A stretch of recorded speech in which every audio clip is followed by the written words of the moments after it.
Mesdames et messieurs, chers invités, permettez-moi de vous souhaiter la bienvenue dans ce programme dénommé l'ASPAC Séminaire. Le laboratoire d'analyse des sociétés et pouvoirs Afrique Diaspora, affilié à l'Université Gaston Berger de Saint-Louis, s'affirme comme un non-lieu de réflexion et de production scientifique en sciences sociales à la croisée de plusieurs disciplines. Le LASPAC se consacre à l'analyse de problématiques fondamentales telles que les défis démographiques, la transition écologique, les problématiques liées au numérique, aux politiques publiques, à la sécurité humaine, entre autres, tout en aspirant à apporter des réponses innovantes à ces enjeux complexes. Le laboratoire euh, se consacre également à l'analyse approfondie des mutations contemporaines affectant les sociétés africaines. Elle se veut également comme un espace de dialogue scientifique en favorisant l'interdisciplinarité tout en rendant accessibles les savoirs produits par ces chercheurs sur les thématiques par qui structurent ces axes de recherche. C'est avec un immense plaisir que je vous accueille pour cette série de séminaires consacrés à la patrimonialisation de Tombouctou, représentation, enjeux et défis.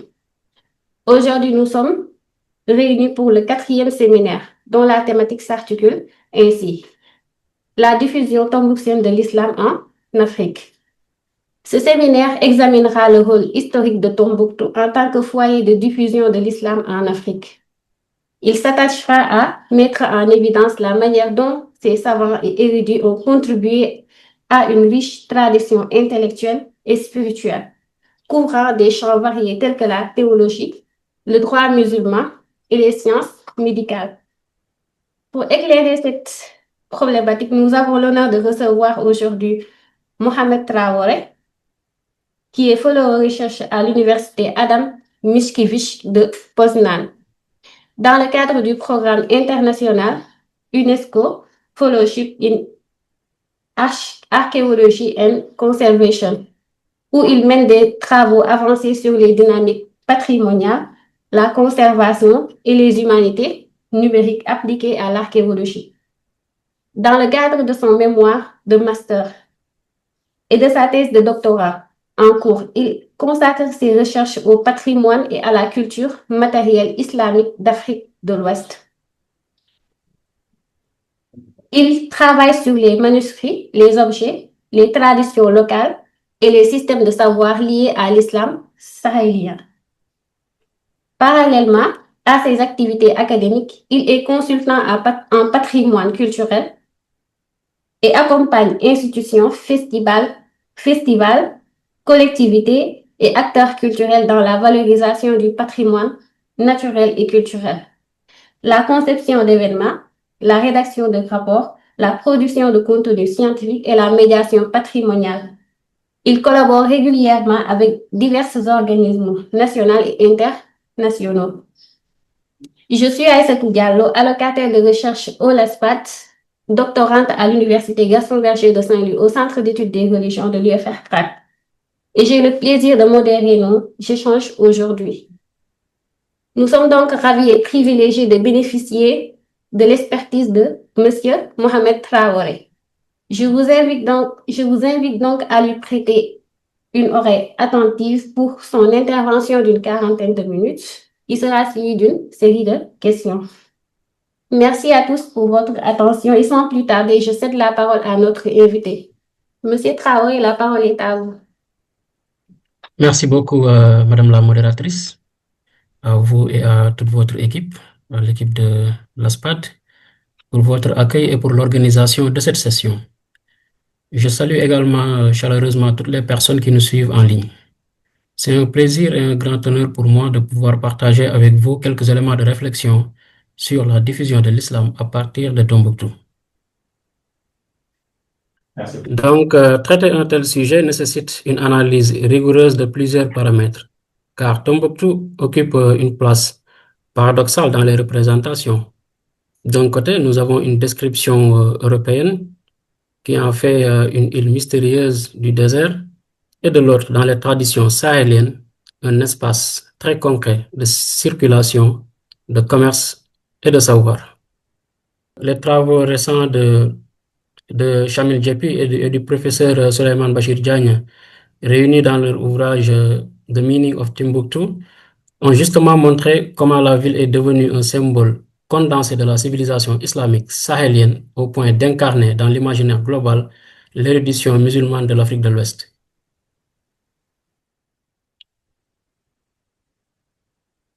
Parmi les sources de référence, nous avons également donc les fameuses tarikhs, donc le tarikh el-Soudan et le tarikh el-Fatash, qui décrivent la ville comme un nœud où se croisent marchands, lettrés, lignages maraboutiques et pouvoirs politiques successifs, dont les deux grands empires que sont l'empire du Mali et l'empire Sonrai, puis les dynasties locales également. Elle combine mémoire orale, généalogie, notices biographiques des savants et récits des dynasties, ce qui en fait à la fois des sources historiques et le reflet d'une culture de la transmission déjà profondément islamisée. Les autorités contemporaines également, donc on peut citer par exemple l'UNESCO, insistent sur ce double statut, centre de commerce transsaharien et centre de diffusion de la culture islamique, avec notamment l'université de Sankoré, ses mosquées et ses bibliothèques. Donc, pour appréhender un tout petit peu donc, le sujet sous forme problématique, parler de diffusion de l'islam à partir de Tombouctou ne veut pas dire que la ville serait l'unique foyer islamisateur de l'Afrique, encore moins donc de l'Afrique entière. De l'Afrique de l'Ouest, ce n'est pas l'unique foyer islamisateur de l'Afrique de l'Ouest, encore moins de toute l'Afrique, parce que le sujet parle de diffusion de l'islam en Afrique à partir de Tombouctou.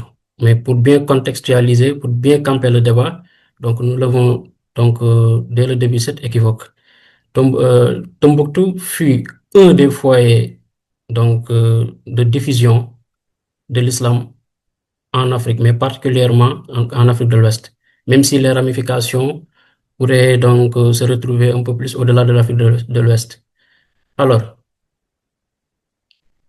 pour faire un petit rappel historique par rapport au contact entre l'islam et l'Afrique, on peut donc déjà commencer avec la fameuse première hijra vers l'Abyssinie chrétienne en 615, lorsqu'un petit groupe de musulmans persécutés à la Mecque trouve refuge auprès du Nagius, donc qui était le roi d'Aksum, qui leur accorde protection sans exiger leur conversion. Donc cet épisode s'agit du premier établissement musulman durable sur le continent africain et également c'est un moment donc fondateur de la mémoire islamique en Afrique. Également à partir du 7e siècle, le cœur du processus se déplace vers l'Afrique du Nord sous le règne du deuxième calife de l'islam, Omar Ben Khattab. Donc après la conquête de l'Égypte byzantine entre 640 et 642, les armées arabes progressent vers l'Ifriqiya et le Maghreb. Donc des études comme celle de Brett dans The Cambridge History of Africa montrent que ces conquêtes furent lentes, ponctuées de résistance berbère, de compromis fiscaux et d'alliances matrimoniales. Alors, la conversion des populations n'est ni immédiate ni uniforme. Donc, c'est une conversion donc, qui s'est établie dans la durée, une durée durant laquelle une partie des berbères reste chrétienne, juive ou attachée à des cultes pré-islamiques, tandis que d'autres adoptent l'islam et deviennent à leur tour vecteurs d'islamisation. Il y a également donc quelques résultats archéologiques, donc comme les travaux de Fenwick sur l'Ifriqiya, qui met en évidence la fondation de nouvelles villes musulmanes structurées autour de grandes mosquées et de palais. Alors, ces centres urbains consolident l'implantation de l'islam en l'intégrant aux réseaux commerciaux méditerranéens et sahariens. Dans le même temps, sur la côte de la mer Rouge et de l'océan Indien, des ports comme Zéla et Mogadiscio, étudiés par Spencer et d'autres historiens, deviennent des relais majeurs. Des marchands arabes et persans s'y installent, se marient à des familles locales et diffusent progressivement l'islam parmi les populations somalies et afars. Maintenant, par rapport à la zone qui nous concerne un peu plus au sud et à l'ouest, l'islam atteint le Sahel et l'Afrique de l'Ouest. D'une part par la conquête militaire, mais bien avant par les caravanes transsahariennes. Donc les recherches Sur le commerce, on montrait le rôle des routes reliant Kairouan, Fès aux villes des marchandes de la frange sahélienne, donc telles que Aoudaghost, Kombi Saleh, l'ancienne capitale du Ghana, et Gao, l'ancienne capitale du Songhai, où se croisent marchands Sanhaja, Touareg et Soudanais. Dès le IXe siècle, ces routes transportent non seulement le sel, l'or et les esclaves, mais aussi des idées, des lettres, des jurisconsultes. Les géographes andalous, comme exemple Al-Bakri, décrivent donc des communautés musulmanes dans les quartiers marchands de ces capitales africaines, tandis que les souverains gardent parfois leurs pratiques religieuses indigènes. Cependant, Tombouctou présente plusieurs caractéristiques qui justifient qu'on en fasse un laboratoire et un relais privilégié de l'islamisation du Sahel et plus largement de l'Afrique occidentale. Donc, quelles sont ces raisons?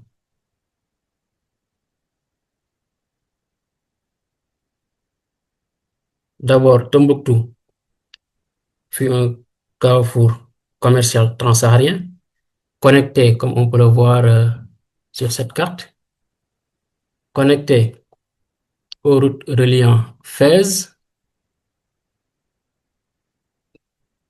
Tlemcen, Gao, Djenné, Bouré, Bambouk, jusqu'au Tekrour, ainsi que Tedmaka, Sidil Massa, donc en allant vers Fès, en passant par Sidil Massa, mais aussi au sud, donc au Niger moyen, du Massina, du Mandé, et jusqu'au bassin forestier.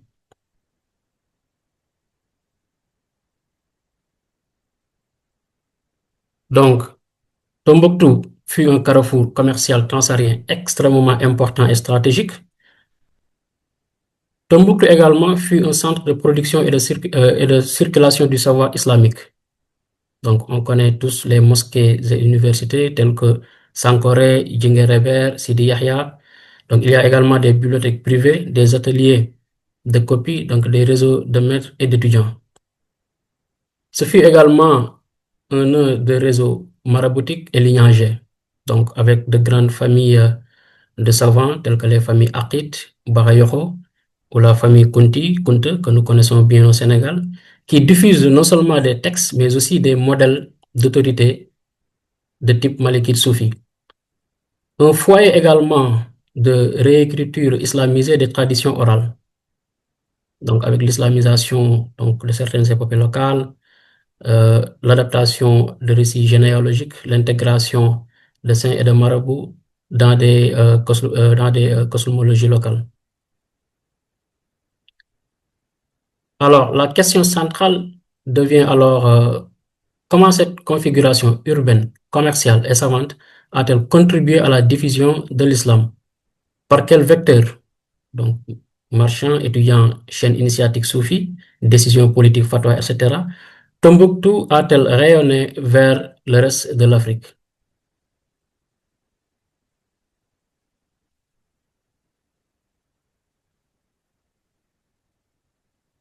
Alors, par rapport aux sources à exploiter, donc pour bien appréhender une telle question, il y a trois grands ensembles de sources qui permettent d'analyser cette diffusion à partir de Tombouctou.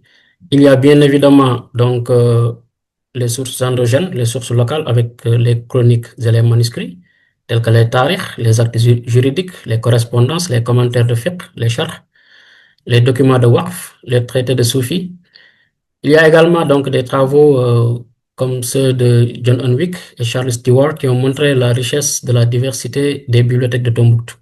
Les inscriptions arabes également, inscriptions arabes et épigraphies islamisées, donc qui ont été largement étudiées par l'éminent professeur Paul Moraes de Farias, ancien de l'IFAN de Dakar et professeur également à l'université de Birmingham.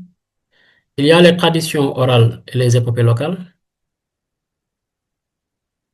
Et sur le plan historiographique, il y a donc les travaux de Leftezion, du professeur Ousmane Khan, de Chamil Djepi, du professeur Suleiman Bachir Diagne, etc. Donc, c'est l'intérêt du travail de ces historiens. Donc, ils ont permis un tout petit peu de déplacer donc, la question vers euh, l'appréhension de Tombouctou, non pas comme une simple ville réceptrice de l'islam, mais comme également une ville de production de savoir islamique à part entière, donc au sein d'une république des lettres sahélo-saharienne et atlantique.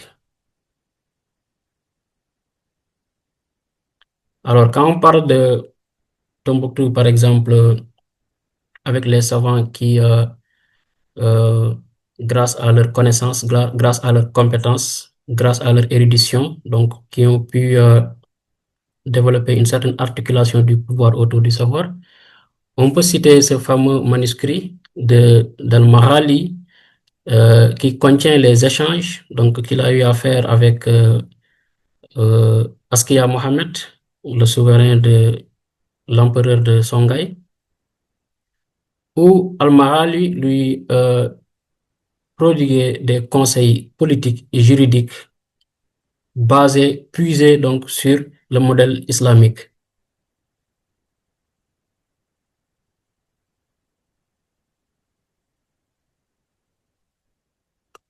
Alors, par rapport à l'étymologie du mot, qui comprend un tout petit peu, qui va permettre un peu de comprendre la naissance, l'émergence et l'évolution de la ville, les traditions orales reprises par les chroniques attribuent souvent la fondation de Tombouctou à des groupes Touareg, Imrad ou Imacharan, qui auraient établi un campement saisonnier près d'un puits gardé par une femme nommée Bouktou, d'où l'étymologie populaire Timbuktu, qui signifie le puits de Bouktou.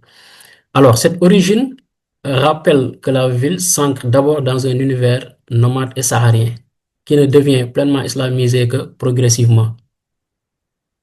Du XIIIe au XVe siècle, dans le contexte de l'expansion du royaume du Mali, Tombouctou se transforme en port du désert relié au fleuve Niger via Kabara et au Sahara.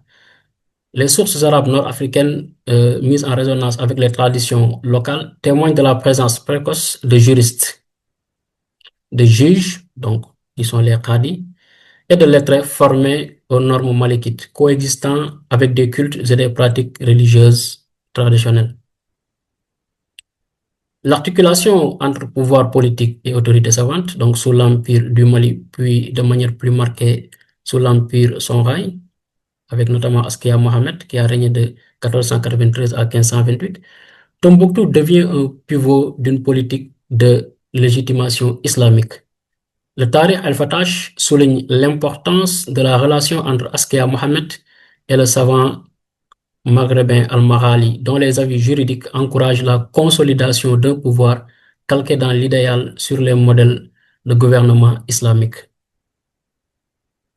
Alors, dans ce dispositif, les savants de Tombouctou jouent un rôle donc d'intermédiaire.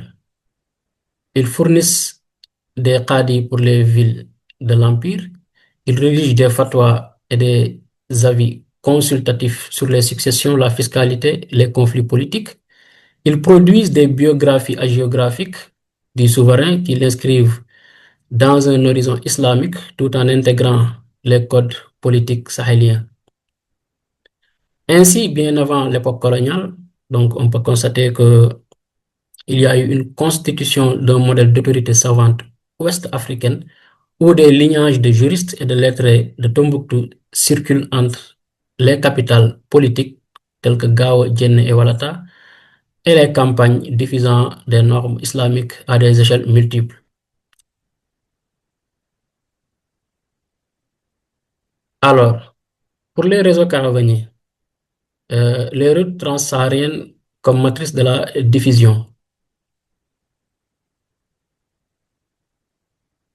Les historiens du commerce transsaharien ont montré que dès les premiers siècles de l'islam, les flux entre le Maghreb et le Bilad al-Soudan, donc le Maghreb qui représente un tout petit peu donc, la partie nord, et le Bilad al-Soudan, c'est là où se retrouvent un tout petit peu donc, les pays du Sahara et du Sahel, et donc le bassin forestier.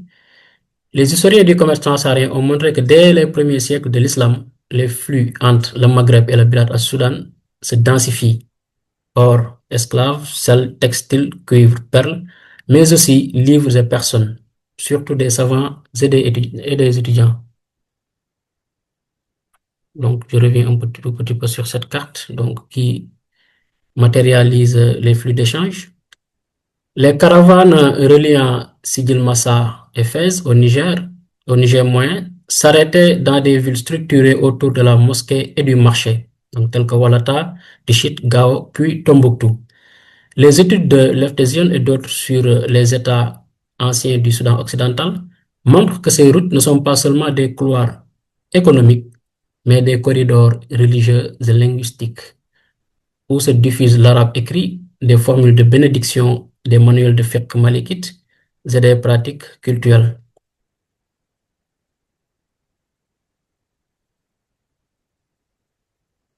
Alors, le livre est, pour un tout petit peu donc cerner la valeur du livre, donc le livre qui symbolise le savoir, bien évidemment.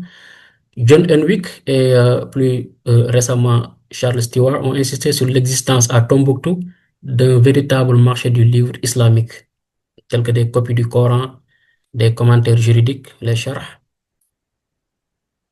des traités de grammaire, des ouvrages de logique, de mathématiques, de médecine et de soufisme.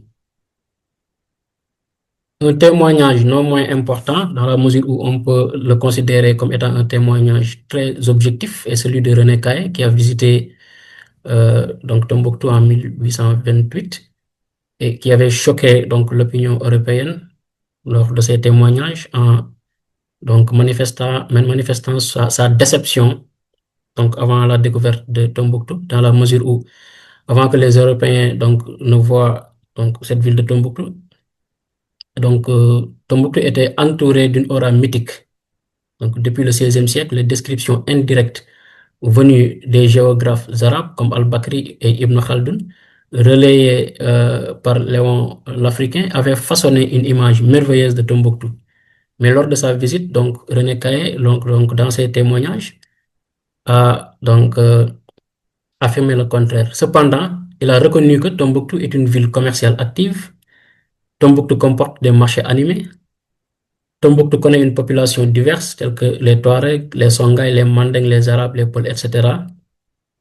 Et il reconnaît également une intense activité intellectuelle à Tombouctou.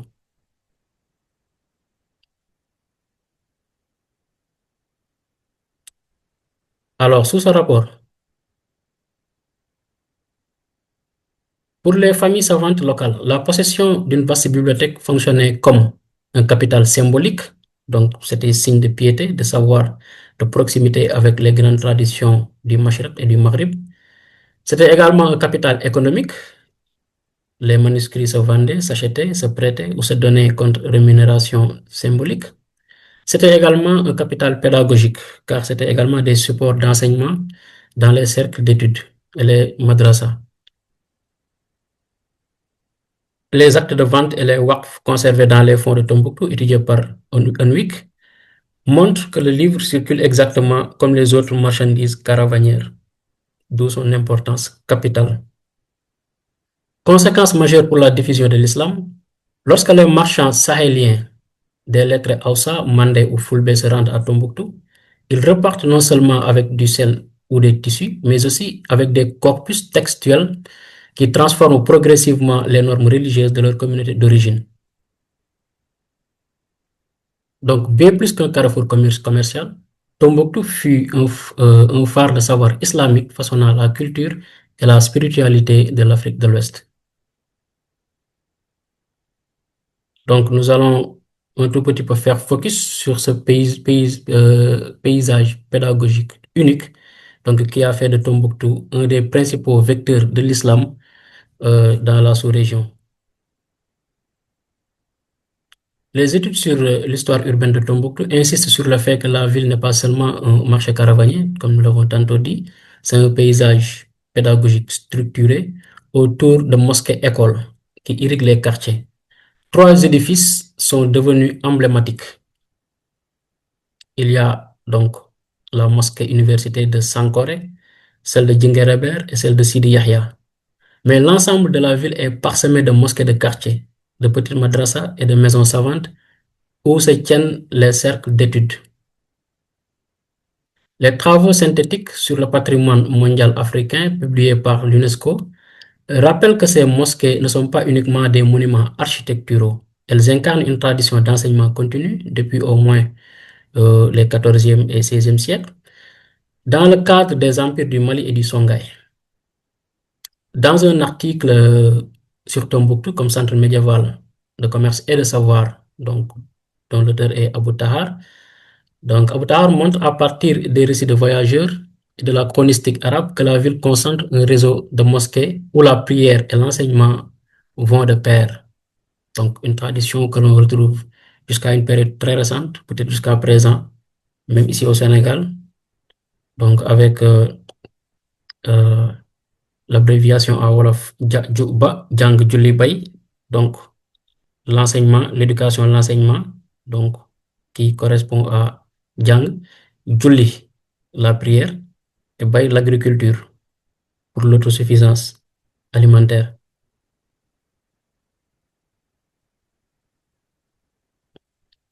Donc, il montre donc à partir donc des récits des voyageurs que la ville concentre un réseau de mosquées où la prière et l'enseignement vont de pair, au point que la densité de ces lieux d'études devient un marqueur de prestige comparable à la multiplication des marchés. À côté de ces édifices majeurs, la topographie scolaire comprend des cours intérieurs de maisons savantes, donc même les maisons ordinaires faisaient office parfois donc d'école, aménagées pour accueillir des dizaines d'étudiants, des zawiyas soufis, donc les zawiyas également qui sont très bien connus ici, rattachés à des lignages maraboutiques qui assurent à la fois donc retraite spirituelle, enseignement et accueil des étrangers. Donc tout ça, c'est des modèles qui subsistent jusqu'à présent et qui sont très vivants donc dans nos pays. Il y a des espaces également ouverts, par exemple donc dans des places publiques où se tiennent des leçons publiques, notamment en saison sèche. Cette organisation spatiale fait de Tombouctou une ville-école. Donc, on peut dire que c'est carrément donc l'ensemble de la ville qui, euh, qui constitue une école en miniature, où l'on croise en permanence des groupes d'étudiants portant leurs tablettes de bois, récitant et discutant avec leurs maîtres.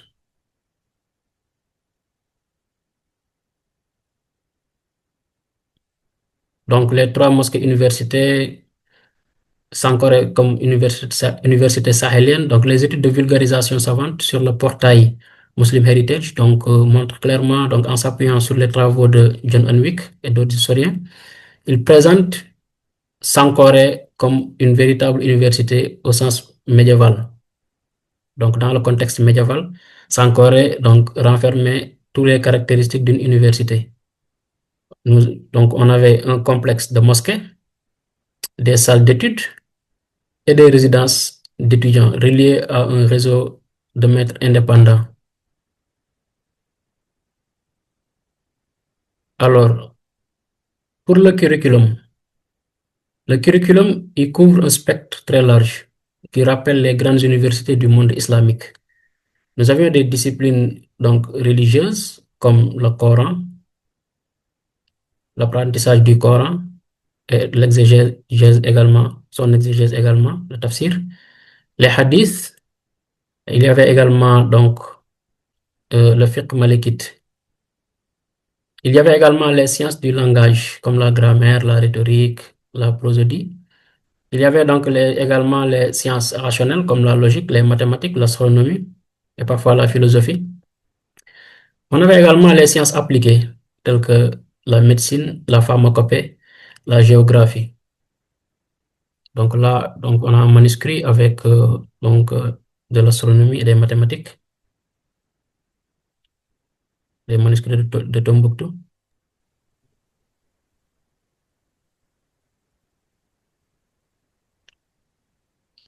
Donc, pour passer à l'université à la mosquée de Djinguereber, la mosquée de Djinguereber donc est très populaire vu son contexte de construction construite par le souverain Mandeng Kanka Moussa, puis remaniée à l'époque Songhai, qui est souvent décrite comme euh, le cœur liturgique de la ville. Mais des documents conservés à l'Institut Ahmed Baba et étudiés par Enwick et ses collaborateurs montrent qu'elle abrite aussi des cercles d'enseignement avancés, notamment en fiqh et en sciences coraniques. Et enfin, la mosquée Sidi Yahya, quant à elle, donc, elle est associée à des lignages spécifiques de savants et de saints.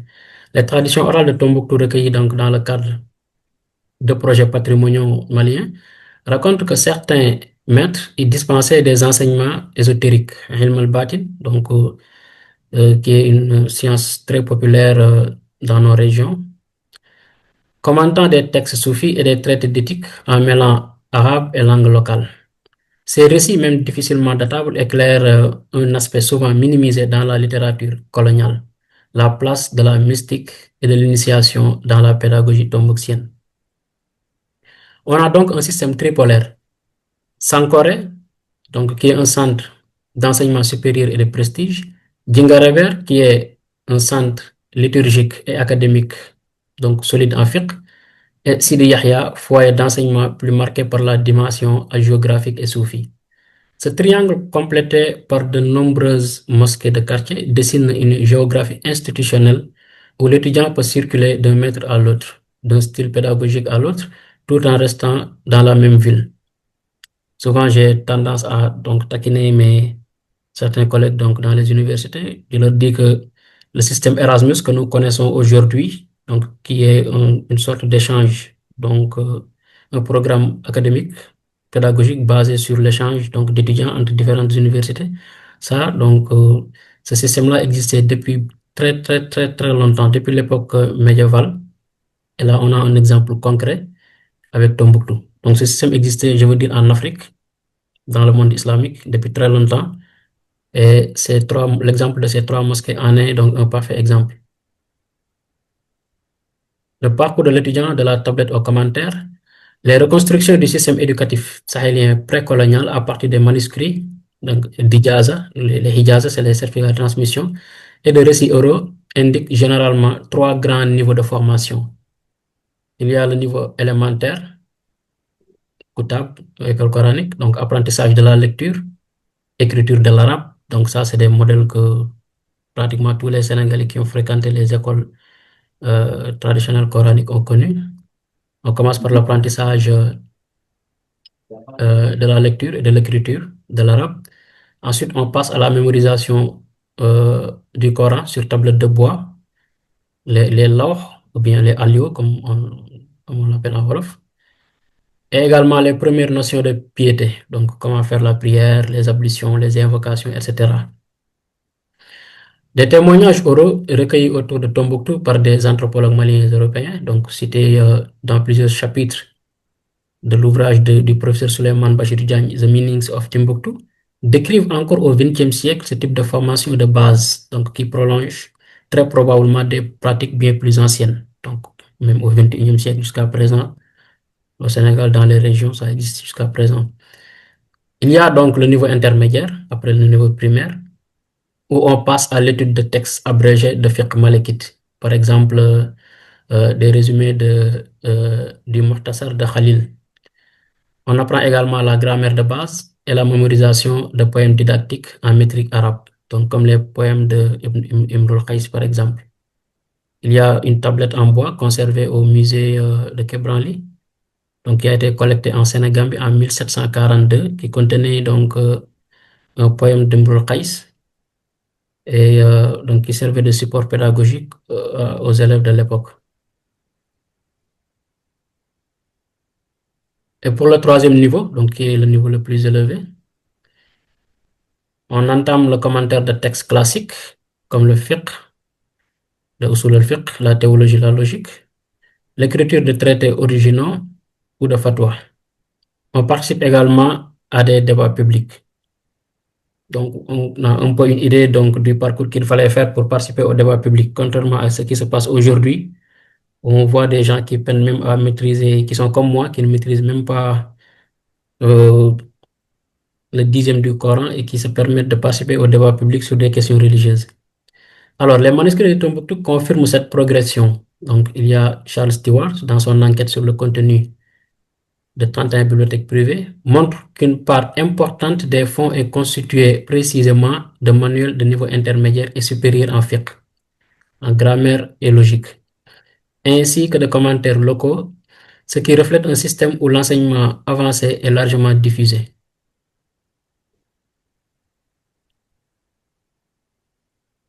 Alors, les ijazat et les isnad. Donc, et également les statuts de l'enseignement. Par rapport aux ijazat et isnad et au statut de l'enseignant, les recherches récentes sur l'intellectuelle history de Tombouctou soulignent que les maîtres tombouctiens s'inscrivent pleinement dans la culture islamique de l'isnad. L'isnad, c'est la chaîne de transmission. Ousmane Omar Khan, par exemple, montre en dépouillant les biographies savantes que les ulama de Tombouctou mentionnent systématiquement leurs maîtres et les chaînes qui les relient aux autorités maghrébines et orientales. Les ijazat, donc les ijazat, c'est les diplômes. C'est ce mot qui a probablement donné le mot lijaza en Wolof, parce qu'il y a beaucoup de mots Wolof dérivés de l'arabe. Les ijazat délivrés à la fin d'un cycle d'études, parfois recopiés dans les marges des manuscrits, fonctionnent comme des diplômes. Elles autorisent l'élève à enseigner un texte donné, à transmettre un commentaire, voire à prononcer des fatwas.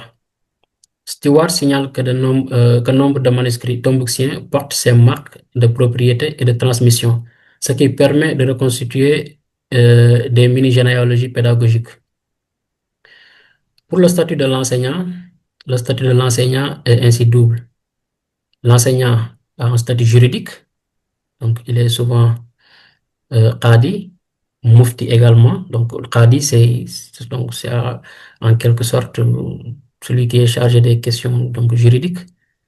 Mufti, donc qui est chargé également de qadi, c'est beaucoup plus par rapport au jugement et autres. Mufti, c'est par rapport peut-être aux avis, donc les avis juridiques sur des questions, sur certaines questions, les avis juridiques et les jugements. Donc, qadi, jugement, mufti, avis juridique, ou au moins jurisconsulte reconnu dans la ville. L'autre statut, c'est un statut spirituel. Donc, il peut être cheikh soufi, détenteur d'une baraka transmise, euh, ce que relaient largement les traditions orales. Donc, tout ça, c'est des modèles que nous connaissons au Sénégal. Au Sénégal, nous avons connu donc, de grands qadis, comme Qadi Amar Fall, par exemple, ou Qadi Madjahate Kala, donc, qui était chargé donc, d'assurer donc, les jugements, de régler donc, les conflits juridiques, mais aussi ils étaient également chargés de donner donc, des avis quand une telle situation, quand une telle ou telle situation se présentait et nécessitait donc une intervention d'un spécialiste juridique ou bien d'un juriste.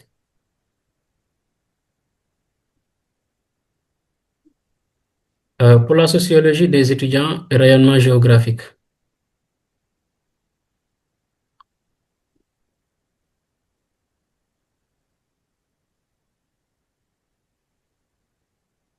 Voilà, désolé. Sociologie des étudiants et rayonnement géographique. Origine géographique des étudiants. C'est là où on va vraiment voir l'influence de Tombouctou sur la diffusion de l'islam. Les travaux de Mati, donc il s'agit d'une thèse de doctorat sur l'histoire de Tombouctou, et les synthèses de l'UNESCO convergent. Convergent où? Convergent donc vers le fait que les étudiants présents dans les mosquées écoles de Tombouctou viennent de toute la boucle du Niger et au-delà. Par exemple, le Niger actuel, le Burkina Faso, le Nigeria, donc connu également sous le nom de Hausaland, de la Mauritanie, du Sénégal, de la Guinée, voire plus à l'est. Les manuscrits et correspondances, donc les correspondances également sont de très parfaites preuves de la diversité géographique. Donc les manuscrits et correspondances examinés par Enwick montrent des familles de marchands Hausa donc qui envoyaient leurs fils étudier à Tombouctou avant de revenir à Kano ou à Katsina. Des lignages maraboutiques mauritaniens entretenaient des liens réguliers avec les maîtres sankoré. Et tout le monde connaît la profonde connexion donc, dans la durée entre le Sénégal et la Mauritanie sur le plan islamique. Des savants également du Massina, du Fouta et du Bornou, qui avaient dans leur cursus un séjour d'études dans la ville. Ainsi, lorsqu'on parle de Tombouctou comme centre d'enseignement, il faut imaginer une population étudiante transrégionale qui fait de la ville un véritable campus sahélien avant la lettre. Donc, pour les différents statuts sociaux et financement, donc pour montrer que c'était vraiment un système organisé et huilé, les étudiants appartiennent à des milieux variés. Donc, il y a donc des fils de marchands aisés capables de financer de longs séjours. Il y a des membres de familles maraboutiques pour qui l'étude est un prolongement de la vocation lignagère. Il y a également les jeunes issus de groupes pastoralistes ou ruraux, parfois pris en charge par un maître en mode de ce que nous appelons aujourd'hui talibé, même si c'est très loin de ce que nous avons actuellement au Sénégal. Donc, ces étudiants qui sont en mode talibé sont nourris par l'aumône. Donc, ça n'a rien à voir avec l'aumône que nous avons actuellement à Dakar ou dans nos villes. Ou donc les réseaux du WACF. Donc, les WACF sont des. Donc, les sources manuscrites attestent de fonds de WACF, donc bien. Donc, les WACF, c'est des sortes de biens communs dédiés à l'entretien des mosquées, au salaire des maîtres et parfois à l'hébergement d'étudiants donc, qui n'ont pas de moyens. Unwick, dans ses études sur les actes juridiques de Tombouctou, note par exemple des donations de livres ou de maisons pour les étudiants de la science religieuse. Les traditions orales recueillies à Tombouctou et dans les villages environnants évoquent encore aujourd'hui des familles protectrices qui prenaient en charge les étudiants du Coran. Donc, même au Sénégal, jusqu'à une période très récente, le système de parrainage existait donc, par rapport aux Dara qui se trouvaient dans les quartiers et les familles qui étaient dans les environs. Donc, généralement, ils leur fournissent la nourriture ou parfois même de petites parcelles à cultiver. Parce que les talibés d'avant, c'était pas la mendicité 24 heures sur 24. Une bonne partie de leur temps était également consacrée à l'agriculture. Alors, ces récits éclairent le rôle des communautés dans la reproduction d'un système éducatif participatif, où la ville entière se sent responsable de la formation des futurs oulémas. Donc, les oulémas, c'est les savants. Alors, on a des exemples de figures savantes et pratiques pédagogiques, comme par exemple Ahmad Bawa al-Timbukti, donc qui a vécu entre 1556 et 1627. Donc, il y a un article de l'Oxford Research Encyclopedia of African History consacré à Ahmad Baba, qui rappelle qu'il est l'un des savants les plus prolifiques et respectés de Tombouctou, auteur d'ouvrages de fiqh, de biographie, de grammaire et de théologie. Au-delà de sa production écrite, sa pratique pédagogique est essentielle pour comprendre le fonctionnement de la ville comme centre d'enseignement. Donc, il enseigne à Sankoré, attire des étudiants de par sa renommée, attire des étudiants de toute la région, commente des textes classiques malikites.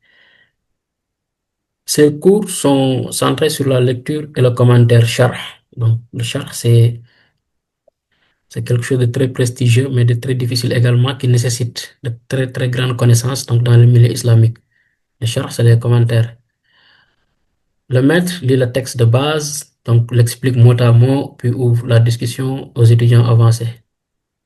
Des témoignages indirects, par exemple, donc dans ses propres écrits où il mentionne ses maîtres et élèves, laissent entrevoir des sessions d'enseignement collectif, donc parfois très fréquentes également.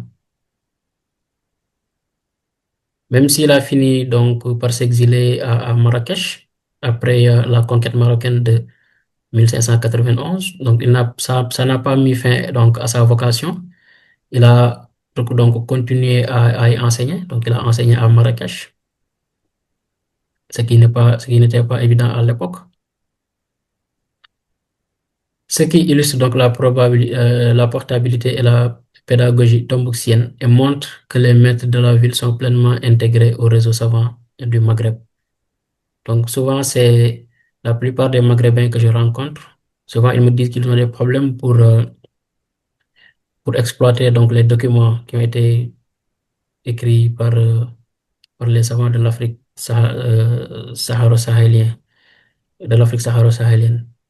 Mais le contraire est très facile. Donc, c'est ce qui ont appris localement, qui ont fait tout leur cursus localement, une fois qu'ils se retrouvent au Maghreb et même dans le monde arabe, donc ils peuvent très facilement avoir accès donc aux documents, les exploiter, les lire, les traduire et tout. Donc pour montrer vraiment l'efficacité et la profondeur de la connaissance donc euh, que fournissait donc ce système d'enseignement.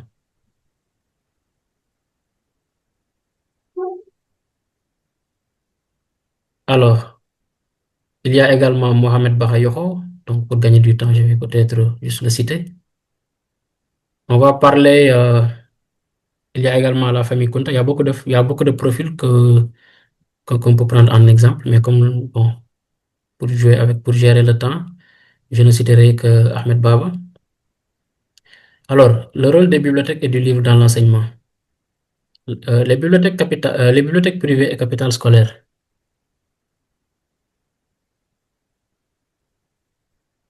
Toujours avec les travaux de John Henwick et de Charles Stewart, on peut voir que l'enseignement à Tombouctou repose sur l'existence d'un réseau dense de bibliothèques privées appartenant à des familles savantes. Henwick signale dès les années 2000 l'existence d'une vingtaine de grandes bibliothèques dans la ville même, donc en 2000. Donc c'est des données vraiment contemporaines et contextuelles. Stewart a depuis élargi ce chiffre en inventoriant plus de 30 collections majeures. Donc 30 collections majeures à Tombouctou, ce qui est énormissime. Stewart, dans son article What's in the Manuscript of Tombouctou, s'appuyant sur un inventaire de plus de 350 000 manuscrits, montre que la majorité des textes relèvent du droit malékite, de la théologie et des sciences coraniques. Un nombre significatif de manuscrits concerne les sciences du langage, comme la grammaire, la rhétorique. Un corpus non négligeable est consacré aux sciences rationnelles, donc comme la logique, l'astronomie, la médecine, les mathématiques. Cette composition reflète directement les besoins de l'enseignement. Les bibliothèques sont à la fois outils pédagogiques, donc c'est des réservoirs de textes pour les cours, mais également c'est des supports de légitimité. Posséder certains ouvrages rares confèrent prestige et autorité. Parce qu'à l'époque, ce n'était pas facile comme aller télécharger sur Internet ou aller acheter à la bibliothèque. Il y a également donc les copies, les commentaires ce qu'on appelle marginium. Donc pour les marginium, c'est les notes marginales, donc qui étaient un aspect très important. Les manuscrits tombouctiens portent les traces de la vie quotidienne des écoles. Donc il y a des notes marginales où des étudiants écrivent des résumés, posent des questions, ajoutent donc des exemples locaux. Il y avait également donc les colophones qui indiquent le nom du copiste, la date de copie, parfois le tarif payé. Il y avait également les ex-libris où sont écrits les noms des maîtres successifs ayant possédé donc le manuscrit. Ces éléments mis en valeur donc dans des articles récents sur l'archive iconique de Tombouctou permettent de voir l'enseignement non comme une simple transmission verticale, mais comme un processus collectif d'appropriation du savoir, où le texte circule et annoté, recommandé, traduit au fil des générations. L'oralité pédagogique, donc ça c'est des aspects purement, bon, je dirais africains, parce que l'islam vient de l'Orient. Donc, peut-être les méthodes et les façons de faire n'étaient pas exactement les mêmes. Ça n'a pas empêché donc aux communautés locales d'adopter donc des stratégies pour assurer l'adaptation donc de la religion par rapport à leur réalité locale. Donc, par rapport à ça, nous avons l'oralité pédagogique, la jamie et la vernacularisation du savoir. Peut-être je dirais également adaptation du savoir, puisque certains n'aiment pas ce terme de vernacularisation. Pour l'oralité pédagogique, donc la performance orale et pédagogique, bien que centrée sur des textes écrits, la pédagogie tombouctienne est profondément orale. Donc, à la base, l'Afrique subsaharienne particulièrement est une société traditionnellement orale. Des chercheurs comme Goulam, en travaillant sur les manuscrits et les traditions orales du Moyen-Niger, montrent que la récitation, le chant, le débat public sont au cœur de la transmission. Dans la pratique pédagogique, le maître lit le texte en arabe, souvent sous forme de vers didactiques. Il commente à haute voix en expliquant en arabe, puis en langue locale, comme des langues telles que la langue Songhai, Peul, Tamashek, Bambara, etc. Les élèves répètent, scandent, mémorisent. Donc ça aussi, c'est un modèle que nous avons pratiquement tous connu, un modèle d'apprentissage et d'enseignement que nous avons pratiquement tous pratiqué. Bon, en tout cas, ceux qui ont fréquenté les écoles coraniques. Des séances publiques également sont organisées lors des fêtes religieuses où l'on récite des poèmes sur la vie du prophète, des panégyriques de saints locaux. Donc ça, vraiment, ça laisse vraiment penser aux pratiques donc, contemporaines que nous avons actuellement au Sénégal lors de nos cérémonies religieuses. Donc pour montrer un tout petit peu l'origine de telles pratiques et leur ancienneté. Ces performances décrites par des témoins et par des traditions orales assurent une diffusion horizontale du savoir. Donc la diffusion, elle est horizontale. Même ceux qui ne suivent pas un cursus complet entendent les textes, apprennent des formules, s'imprègnent de la vision islamique du monde. Donc ça également, c'est... Parfois on parle de Djangum Gumba, donc dans le langage Wolof. Donc on est dans un environnement où, donc avec la forte oralité donc, de nos sociétés appliquées à l'islam et à ses connaissances, même en étant incapable de lire ou d'apprendre à travers les textes, on peut quand même, donc, connaître pas mal de choses donc, sur l'islam. Il y a également les Adjami, donc les Adjami et les traductions locales, toujours dans the meanings of Tombouctou, et les inventaires récents donc, des manuscrits. On a constaté la présence de textes en Adjami. Donc les Adjami sont très populaires. Donc les Adjami, c'est les textes africains, c'est les textes en langue, ou bien c'est les langues africaines écrites en caractère arabe. Donc ça, c'est très... Même jusqu'à présent, c'est ce qui sont donc, issus des Dara lorsqu'ils commencent à exercer certains métiers comme le commerce et autres dans les marchés. Tu vois qu'ils parviennent à écrire donc les commandes des clients, à écrire comment dire, à écrire des reçus et tout dans la langue Wolof, mais en utilisant les caractères arabes. Donc ça, c'est des pratiques qui ont subsisté jusqu'à présent.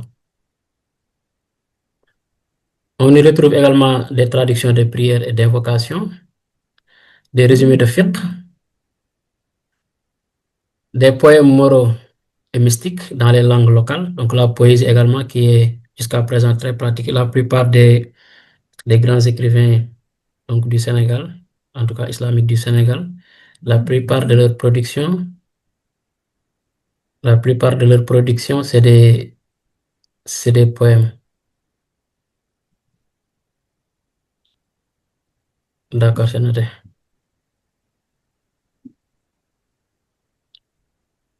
Bon, je vais donc automatiquement passer à une question centrale du thème, les mécanismes de diffusion.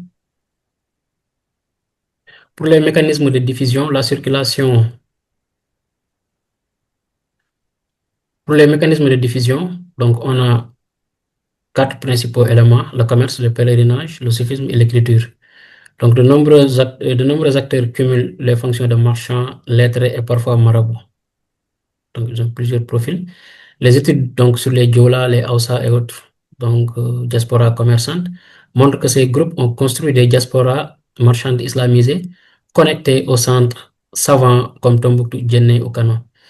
Concrètement, la diffusion se fait par l'implantation de quartiers musulmans dans les villes non encore majoritairement islamisées, la construction de mosquées de marchés, donc le long des routes commerciales, la fondation de Zawiya, donc ça c'est des choses que nous connaissons parfaitement au Sénégal et qui viennent d'ici. Donc la fondation de Zawiya ou de petites écoles coraniques, donc ça aussi ça a existé jusqu'à une période plus ou moins récente, mais ça a tendance à disparaître parce qu'avec la modernité, maintenant nous avons des instituts modernes et des internats. La diffusion de modèles de moralité marchande islamique, comme par exemple l'interdiction de la fraude, les contrats formalisés, les zakats, etc. Beaucoup de ces marchands se forment à Tombouctou, où ils envoient leurs enfants, puis se dispersent avec un bagage doctrinal et une capacité à abriter les conflits selon le fiqh malikite, ce qui renforce leur prestige et contribue à l'islamisation des sociabilités commerciales.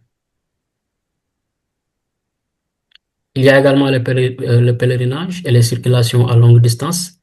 L'empereur Songhai Askia Mohammed effectue un pèlerinage spectaculaire au début du XVIe siècle. Donc, il décrit par les sources soudanaises et maghrébines.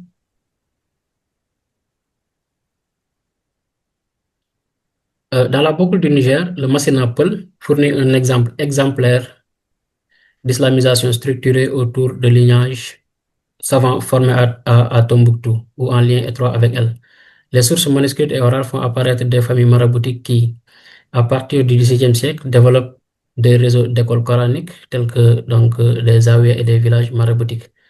Lorsque, au XIXe siècle, le djihad de Sekou Amadou le djihad de Sekou Amadou déclare l'état Peul du Massina, celui-ci se réclame d'une orthodoxie malikite nourrie par la tradition savante de Tombouctou. Même si la capitale se déplace vers Hamdallahi, les débats internes sur l'application de la loi islamique, la gestion des esclaves et des non-musulmans se réfèrent souvent à un corpus doctrinal diffusé longtemps via Tombouctou. Le Hausaland également, tels que Kano, Katsina et Gobir, les historiens du Nigeria précolonial montrent que les villes Hausa ont entretenu des liens continus avec les centres sahéliens de savoir, dont Tombouctou.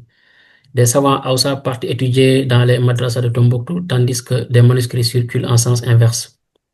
Donc, on constate, ou bien on a constaté l'essor des écoles coraniques urbaines à Kano et Katsina, des chaînes de transmission savantes, donc mentionnant explicitement des maîtres tombouctiens dans les Hijaz et des ulémas. Il y a également un exemple très concret, l'exemple d'Ousmane Dan Fodio de Sokoto. Lorsque le djihad d'Ousmane Dan Fodio éclate au début du XIXe siècle, le discours réformiste de Sokoto s'inscrit dans un paysage intellectuel où l'héritage de Tombouctou est présent, tant par les textes que par les pratiques pédagogiques malikites. Ousmane Khan souligne par exemple que la République des lettres ouest-africaines, dont Tombouctou est un symbole, qui fournit une boîte à outils doctrinale pour ces mouvements de réforme. Bon, je vais continuer à... Bon, je souhaite également cette partie. Il y a le monde mandé et les marges forestières, donc pour montrer un peu l'étendue de l'influence de Tombouctou. Il y a également le Sahara occidental et la façade atlantique, à savoir donc la Mauritanie et le Sénégal, où les relations entre Tombouctou et les centres savants tels que Chinguetti c'est en Mauritanie, ou Bouti-Limite, qui sont documentés, où il y a des lignages de Zawiya, tribus maraboutiques, donc circulant entre le Sahara et le Niger, échangeant manuscrits et fatwas, ainsi que des étudiants, l'échange d'étudiants. Plus à l'ouest, au Fouta Toro, donc au Sénégal, et au Fouta Djallon en Guinée, l'islamisation des élites et des paysages est associée à des chaînes savantes et confréries qui remontent en partie à Tombouctou. Dans les récits Peul et Toucouleur, les marabouts fondateurs des grands foyers de réforme ont souvent étudié ou obtenu des ijazas auprès des maîtres sahéliens connectés à la ville de Tombouctou. Des manuscrits originaires de Tombouctou ou copiés selon des modèles tombouctiens sont conservés dans les bibliothèques privées des familles maraboutiques du Sénégal et de la Mauritanie, comme l'ont montré les travaux récents d'inventaire de manuscrits ouest-africains. Donc, dans les familles au Fouta Toro, il y a donc pas mal de documents donc, qui sont détenus, conservés par ces familles et qui attestent donc, cette connexion entre donc, les savants du Fouta Toro, leurs maîtres, et les origines qui remontent jusqu'à Tombouctou.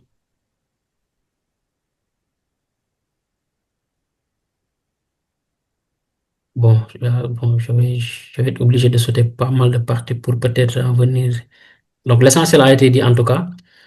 Je vais directement aller au contexte contemporain.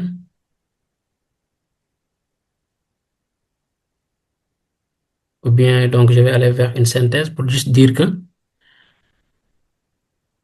Tombouctou, donc héritage épicentre contemporain de Tombouctou, on peut retenir donc en 5 points Tombouctou, un centre symboliquement central, donc carrefour caravanier, centre d'enseignement et foyer manuscrit, donc qui condense des fonctions clés, qui lui confère un poids unique dans l'histoire de l'islam africain. Vecteurs multiples et imbriqués, donc la diffusion de l'islam a opéré via marchands, lettrés, pèlerins, lignage maraboutique, étudiants, manuscrits et performances orales, créant un processus islamisateur profond. Une production locale de l'islam également. L'islam de Tombouctou n'est pas seulement une simple importation, donc ça c'est un point extrêmement important. Ce n'est pas une simple importation, mais une création sahélienne, avec des manuscrits témoignant d'un travail doctrinal, juridique et mystique. Et il y a également l'hybridation et les négociations.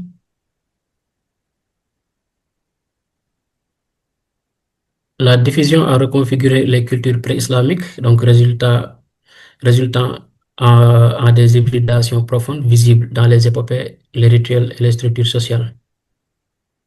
Donc, c'est toujours une histoire en cours, c'est pas du passé. Donc, les manuscrits, les saints et les mosquées de Tombouctou continuent d'influencer les débats contemporains sur l'identité islamique et le patrimoine africain.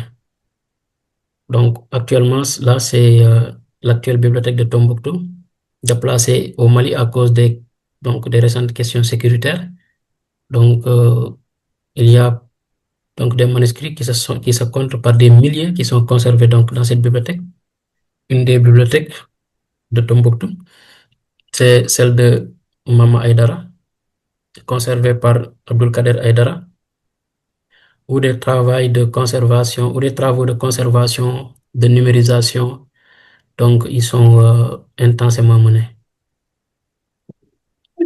Donc, je vous remercie pour votre aimable attention et je cède la parole à la modératrice.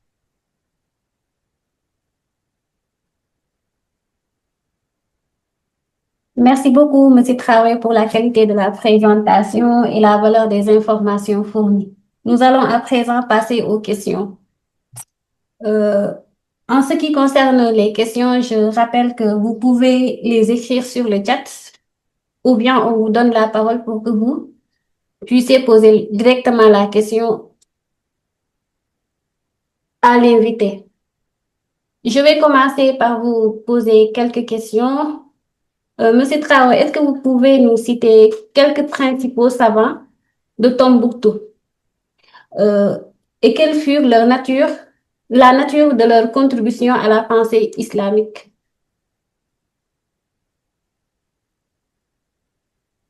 Ah oui, cette partie, je me suis rendu compte qu'on avait une contrainte de temps parce que j'avais commencé par citer Ahmed Baba.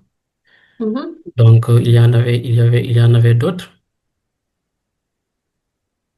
C'est une très bonne question parce que en histoire, nous avons toujours besoin de preuves, en quelque sorte, donc qui attestent ce qui est raconté comme étant donc des faits qui se sont produits dans le passé.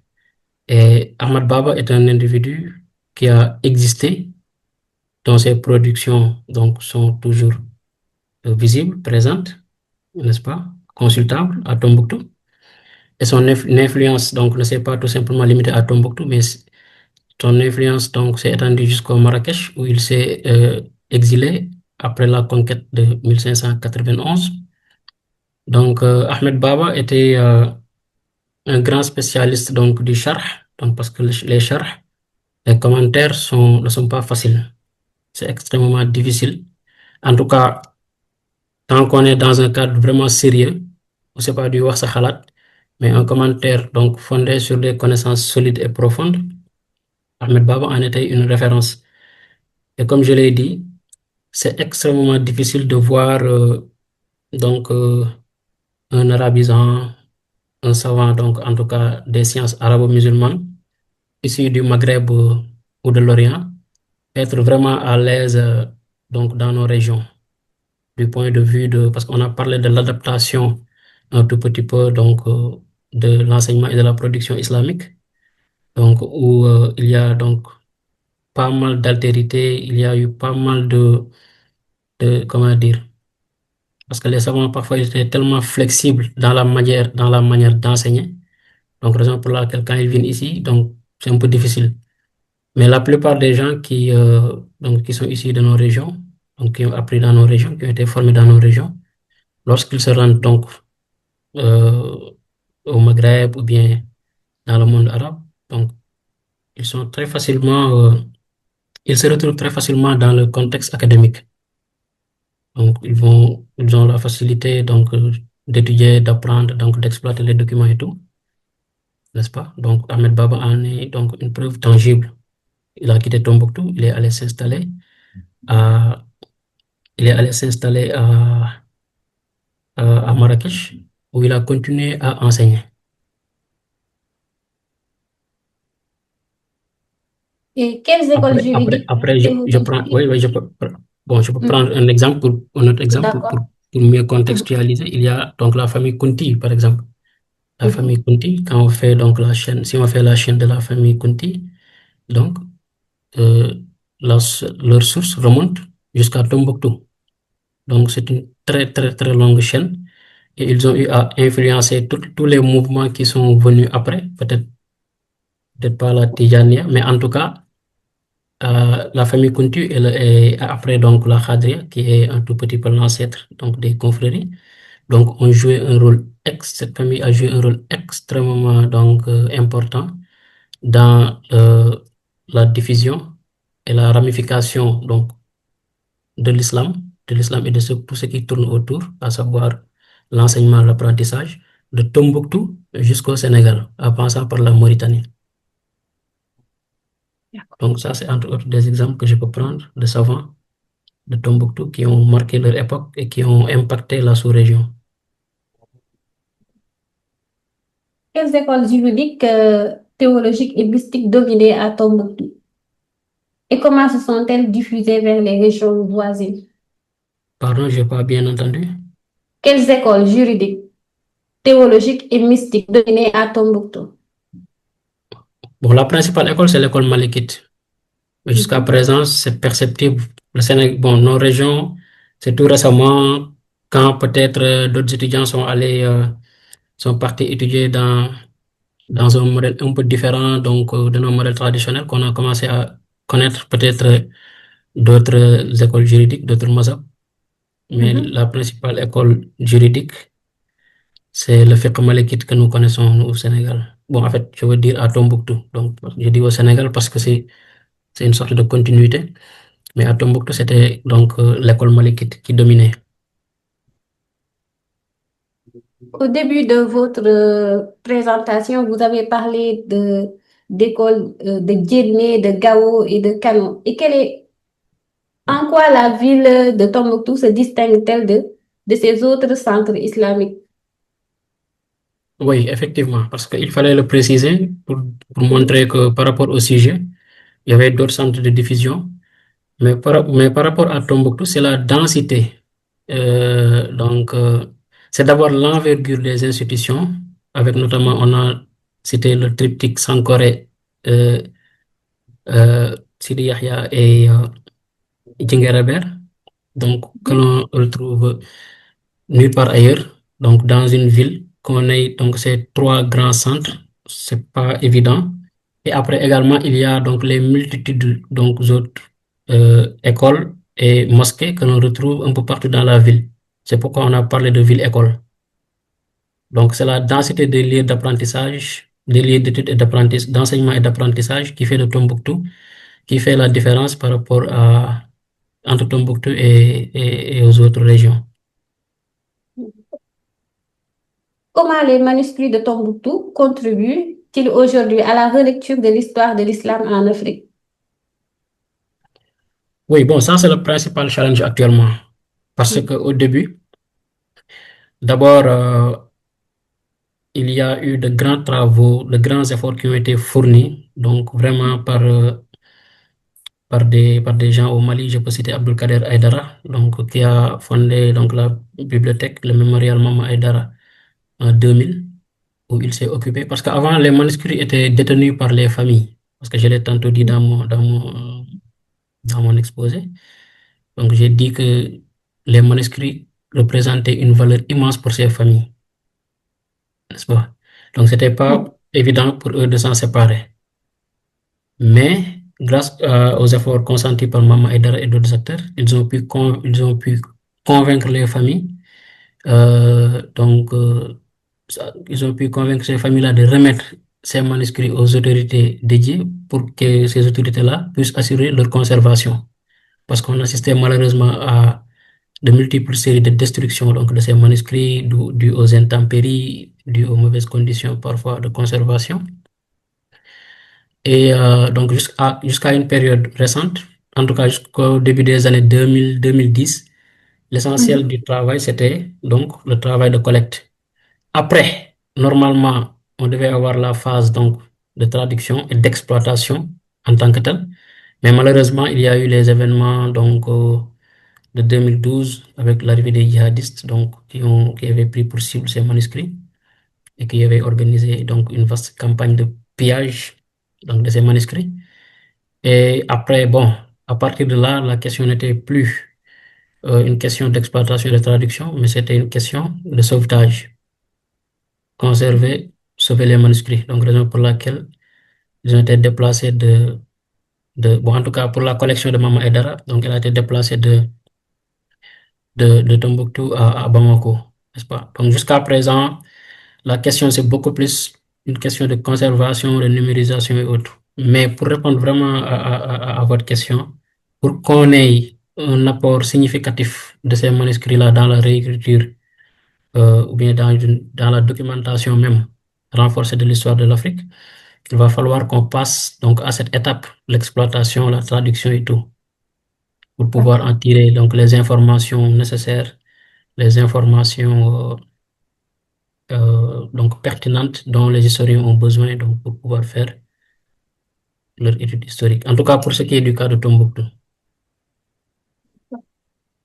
Et une dernière question avant de passer à... Il y a deux questions sur le chat.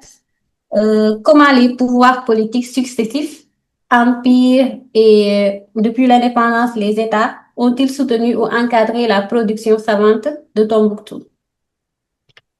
Ah oui, pour les empires, parce que les deux grands empires qui ont eu à, bon, je dirais, contrôler Tombouctou, c'est l'empire du Manding et celui du Songhai. Pour l'empire du Manding, donc la mosquée de Djinguereber a été construite en 1325 par Kanka Moussa. Donc là, c'était vraiment une œuvre donc, gigantesque donc, réalisée par Kanka Moussa, qui avait investi, qui avait donc amené un architecte, j'ai oublié donc son origine. En tout cas, il avait consenti des efforts énormissimes pour la réalisation de cette mosquée. Et après, donc, la construction de cette mosquée, donc, comment dire, de Djinguereber. Donc, déjà, rien que ça montre, c'est un signe de la volonté donc, du souverain Kanka Moussa, donc de renforcer, parce il venait juste de rentrer de la Mecque lors de son pèlerinage, donc de renforcer la puissance islamique dans la région. Après également, on peut citer avec l'Empire Songhai l'exemple d'Askia Mohamed. Donc Askia Mohamed, lui, il est principalement connu pour son penchant envers les savants musulmans. Donc lui, c'est vraiment un souverain qui a considérablement contribué au rayonnement donc, des oulémas, donc les savants. Donc en appuyant, en renforçant donc les enseignements et les apprentissages des sciences arabo-musulmanes. Donc, on peut prendre ces deux exemples pour montrer un tout petit peu donc, le support que donc, des souverains ont eu à faire par rapport à Tombouctou et à ses savants. On va prendre une question sur le chat. Elle demande Il y a même une camarade qui demande comment était organisée la vie sociale de Tombouctou avant l'arrivée de l'islam. Oui, ça c'est intéressant parce que Tombouctou n'est pas un vide pré-islamique. Donc il y a eu beaucoup de fouilles archéologiques qui ont été menées depuis 1902 par Deslagne, Insol également, un archéologue qui a fait des fouilles importantes à Tombouctou. Il y a également Suzanne Hérode McIntosh, donc le fameux couple McIntosh Suzanne Hérode McIntosh qui ont fait des fouilles considérables à Tombouctou. Et on a retrouvé des traces d'occupation qui remontent à la préhistoire. Donc c'est une très longue, donc il y a eu de très longues phases d'occupation remontant à une époque ou bien à des époques très anciennes à Tombouctou. Alors là, ça va être donc, je peux dire, pour pouvoir traiter ce thème, ça va être un autre exposé carrément. Donc parce que là, on va carrément donc travailler sur les résultats archéologiques issus des fouilles qui ont été menées par ces auteurs. Parce que pour la période islamique, elle correspond donc plus ou moins à la période de l'écriture. Donc il est facile d'avoir des sources, des informations à travers les manuscrits. Mais pour la période pré-islamique, c'est un peu le cas général pour la plupart des sociétés donc africaines. C'est des sociétés orales. Actuellement, donc le vrai challenge en archéologie, c'est ça. À travers l'archéologie, on essaye de documenter donc les phases où il n'y avait pas encore l'écriture. Ce qu'on a par rapport à ces périodes, donc c'est les traditions orales qui peuvent être parfois difficilement exploitables grâce à leur carence, je veux dire à cause de leur carence et parfois à cause de beaucoup d'inexactitudes. Donc il y a l'archéologie qui est là pour répondre à ces questions. Mais Tombouctou était une ville, au-delà de la tradition donc orale qui dit que c'est une ville qui a été fondée par des nomades avec l'histoire de la femme, Timbuktu et tout ça, mais c'est une ville qui a existé ou bien où il y a eu des occupations depuis la préhistoire. Mais en archéologie, les occupations, souvent, c'est des occupations par séquence. Donc, on peut retrouver sur un site des vestiges donc, qui correspondent à une occupation durant une phase, après abandon, occupation, abandon, etc. Mais l'occupation continue, en tout cas, remonte au plus tard vers les 9e, 10e, et c'est à partir du 11e, 12e siècle qu'on a constaté une véritable occupation fixe et continue, donc avec les nomades. Mais bien évidemment, je confirme, depuis la préhistoire, donc il y a eu des phases d'occupation à Tombouctou, attestées par l'archéologie notamment. Bon, après, je pourrais partager également des articles et des références sur ça, donc sur la question des résultats archéologiques, donc qui montrent une occupation antérieure à la période islamique. Bref, je dis que Tombouctou n'est pas un vide pré-islamique.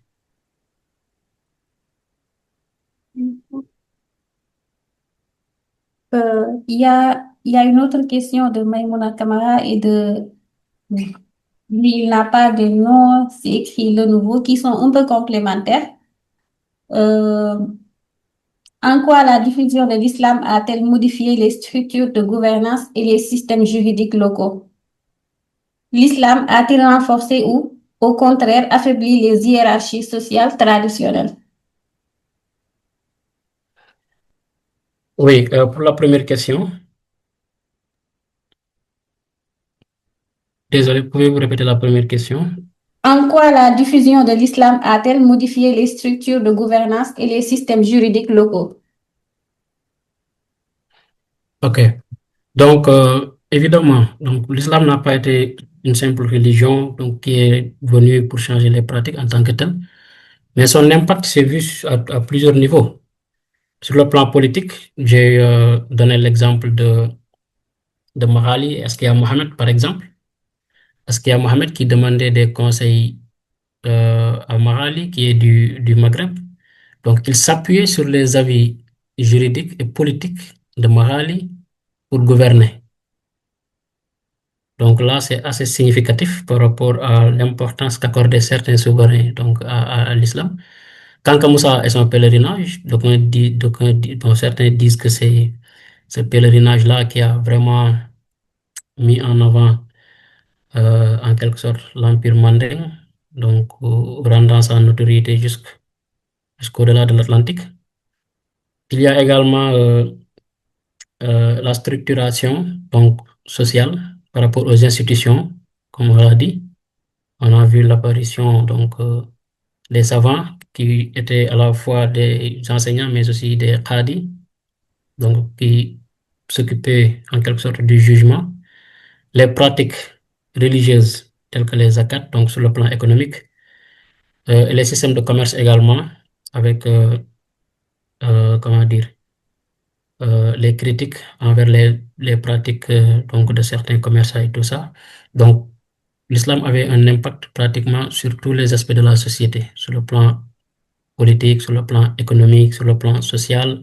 Sur le plan social, avec notamment si on prend l'exemple de Tombouctou, une ville-école, donc une ville qui était donc complètement rythmée par l'enseignement, par l'apprentissage donc des sciences arabo-islamiques. Et même jusque dans les traditions orales et autres, on voit que certaines épopées ont été un tout petit peu islamisées, ou bien on fait référence souvent à à certains aspects de l'islam, ou bien à certaines séquences historiques relatives en tout cas à l'islam. Donc, qu'on venait un tout petit peu greffer aux épopées mandingues. On connaît tous l'épopée de Sundiata Keita, qui est souvent comparée au conquérant Zulkarnaini. Donc, les Tombouctiens qui ont connu l'histoire de Zulkarnaini grâce au Coran, bien sûr, et à l'islam. Et l'association entre, ou bien la comparaison que l'on voit très souvent dans l'épopée mandingue entre Sundiata Keita et Zulkarnain. Donc, ça reflète complètement le profond impact que l'islam a eu dans la vie et dans la société à l'époque de manière générale. Mhm. Et la deuxième question? L'islam a-t-il renforcé ou au contraire affaibli ces hiérarchies sociales traditionnelles?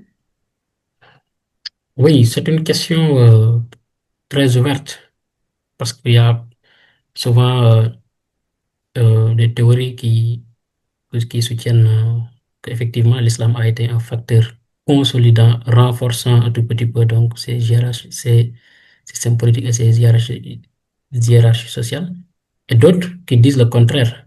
Peut-être parce que bon, disons que les modèles n'ont pas été uniformes. Par moment, on en a connu certains, donc par autre moment, on en a connu d'autres. Il y a eu le modèle, par exemple, d'Askia Mohamed. C'est ce qui oppose souvent Askia Mohamed à Soni Ali Ber, donc les deux grands empereurs du Songhai. Donc Soni Ali qui n'était pas comme Askia Mohamed vis-à-vis donc des savants et tout. Askia Mohamed qui s'appuyait donc sur les savants, qui organisait son royaume vraiment, son empire vraiment, sa gouvernance vraiment autour donc, du système arabo-musulman. Alors que pour Soni, c'était le contraire, raison pour laquelle dans les tarifs de Tombouctou, on voit une description presque diabolique de Soni Ali, alors que pour Askia Mohamed, c'est le contraire. Donc, Askia Mohamed est magnifié. Les récits sur Askia Mohamed sont extrêmement donc, positifs. Donc, pour dire que parfois, ça dépend donc de la méthode du conquérant, ça dépend de la méthode du prosélyte. Si, par exemple, par extension, je prends l'exemple au Sénégal de El Hadj Omar, d'un point de vue, d'un point de vue, donc avec l'expansion, donc avec son système d'islamisation et l'expansion de la Tijania, d'une part, on peut considérer que cela a vraiment créé une identité, cela a forgé donc plusieurs communautés. Mais d'autre part, certains disent que cela a par contre fragilisé des sociétés, comme par exemple les attaques qui ont été perpétrées contre les royaumes Bambara, donc ces attaques-là qui ont complètement détruit, déstructuré des royaumes qui étaient bien organisés, bien avant au Tekrour, par exemple, avec l'arrivée de l'islam au XIe siècle. Donc les Almoravides qui arrivent au au Tekrour au XIe siècle et qui islamisent donc la société, donc qui était à l'époque à travers son souverain Wardjabi. Donc à partir de cette séquence du XIe siècle, on a vu donc Euh, Après donc cette dynastie de Wardjabi, on a vu donc un autre groupe tenter de rétablir les croyances et les pratiques donc pré-islamiques. Donc dès lors il y a eu une opposition donc interne dans un même territoire de différents groupes causés donc par cette religion islamique. Ça a fini par créer donc des instabilités dans la mesure où donc ces désaccords par rapport à la religion ont fini par entraîner des conflits qui ont mené donc à la disparition de la dynastie de Wardjabi. Donc ça, c'est des exemples pour montrer que parfois l'islam était à l'origine, donc l'islamisation ou bien l'approche du leader, de l'empereur, du roi ou bien du conquérant, son approche parfois créait donc des désaccords internes qui aboutissaient à des conflits, qui aboutissaient comment dire, à des batailles internes et qui finissaient par malheureusement donc marquer la fin de telle ou telle autre dynastie ou bien d'installer une instabilité durant pas pour une certaine durée. Mhm. Il y a une question complémentaire de le nouveau toujours. Il dit que l'arrivée de l'islam ne serait-elle pas à l'origine de la dislocation du Teknour qui a facilité la disparition des grands empires africains? Oui, ça rejoint un peu ce que j'ai dit parce que une fois que la religion arrive, c'est pas bon, c'est pas même jusqu'au Sénégal, par exemple, on a connu durant une période très récente des peuples qui ont montré leur réticence, ce qui cause parfois même leur déplacement. Ils peuvent quitter un territoire, ils peuvent donc s'entretuer entre communautés vivant dans un même territoire. Ils peuvent, ça peut créer ça peut installer donc une instabilité globale. Donc, parmi des peuples qui vivaient pacifiquement, qui cohabitaient pacifiquement avant l'islam. Donc, de ce point de vue, ça, c'est vrai, d'une part. Mais d'autre part également, l'islam arrive avec des connaissances, donc, qui ont largement contribué à l'évolution des sociétés également. Donc, il y a des systèmes qui ont été créés, fondés sur la base donc, de l'islam. Et ces systèmes-là ont réussi. On peut prendre par exemple le régime des Almamis au Fouta Toro, donc qui avait bien réussi parce que ça leur avait permis de s'affranchir de l'esclavage de la Mauritanie. Ça leur a permis de faire face à la traite négrière avec Abdul Kader Khan, n'est-ce pas? Ça leur a permis quand même de connaître donc une très grande séquence donc de rayonnement et d'avancement social de manière générale, dans la mesure où l'islam vient avec tout un système donc d'organisation basé sur toujours sur donc les connaissances parce que la connaissance c'est un élément fondamental donc dans nos sociétés.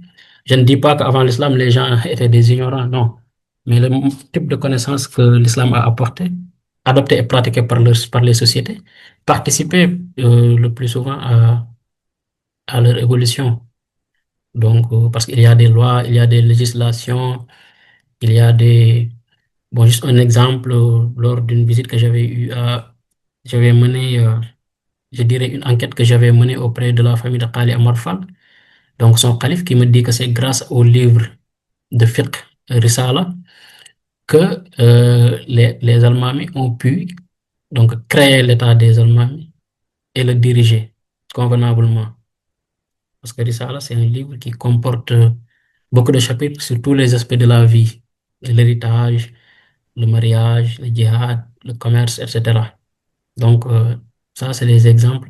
En tout cas, c'est une question plus ou moins donc, à double réponse, parce que dans notre histoire, on a connu des cas où cela a été favorable, on a connu également d'autres cas où ça a été défavorable. D'accord. On va donner la parole à Mafal Diagne qui veut intervenir. Mafal Diagne. Oui, bonsoir. Bonsoir. J'espère que vous allez bien. Bien, Je suis Mafal, je suis étudiant au département d'histoire de l'UCAD, je suis en master 2. Je vous salue, M. Traoré, de passage, avec qui j'ai une fois été sur le terrain pour une mission à Niodior régional. J'espère que vous vous souvenez de moi. Ah, mais bien sûr. Ok. Alors, si j'interviens, je ne sais pas si je vais dire c'est une intervention ou bien une question, parce que vous êtes en train d'exposer sur un sujet très, très intéressant et qui m'avait beaucoup fasciné quand je faisais la licence 3, quand on étudiait l'architecture soudano-sahélienne.